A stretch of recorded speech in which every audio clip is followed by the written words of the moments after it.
What a day so far. A lot of coaching meetings and a new podcast I've been working on. And then I did something. I filled up our 3-minute takeaway mug. This thing is full to the brim. I went on AI and said, hey, give me this time prompts, questions, quotes, printed them all out, folded them up this morning, and filled this mug up. So we'll do a few days of these over the next few days as some other stuff drops out as well. Okay, there's like so many in here that they're like overflowing. Okay, let's take this one right here. All right, what does it say? The cost of delayed decisions. The cost of delayed decisions. Okay, 3 minutes and go. You know, one of the things I think of is many times leaders get analysis paralysis. They're looking at all the different things and the possibilities that could happen and what could go wrong and what if they make a move and it's the wrong move, and they delay and they think that they just don't need to make a decision right now. But indecision is still a decision. And then indecision, after a while, when you start realizing of what you could lose and the opportunity cost there, you decide to then make the decision, but it's a delayed decision. And that does come at a cost. You've probably heard the old saying, strike while the iron's hot. That's right, strike while the iron's hot. When you have a decision to make, here's one thing I like to do.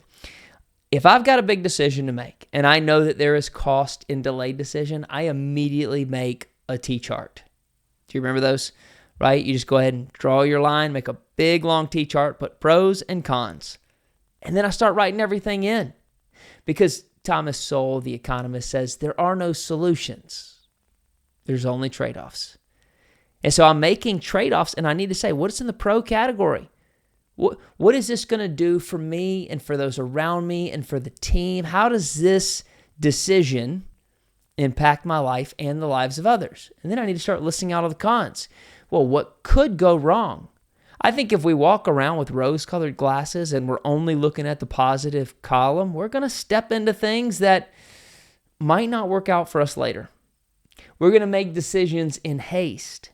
So you can't just go with all pros. But again, on the con side, if you write out the cons and you only focus on the cons, you're going to be too scared to take the next step.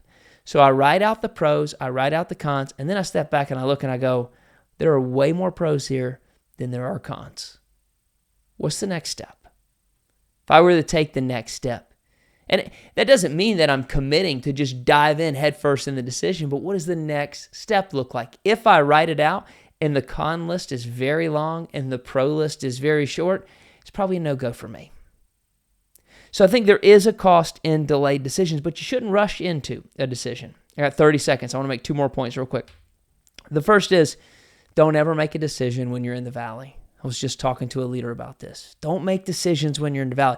Don't make decisions when you're on the peak, when you're on the top of the mountain. Make decisions while you're climbing. And then when you get to the top, there'll always be the next mountain to go to. But when you make decisions in the valley, you're already feeling defeated.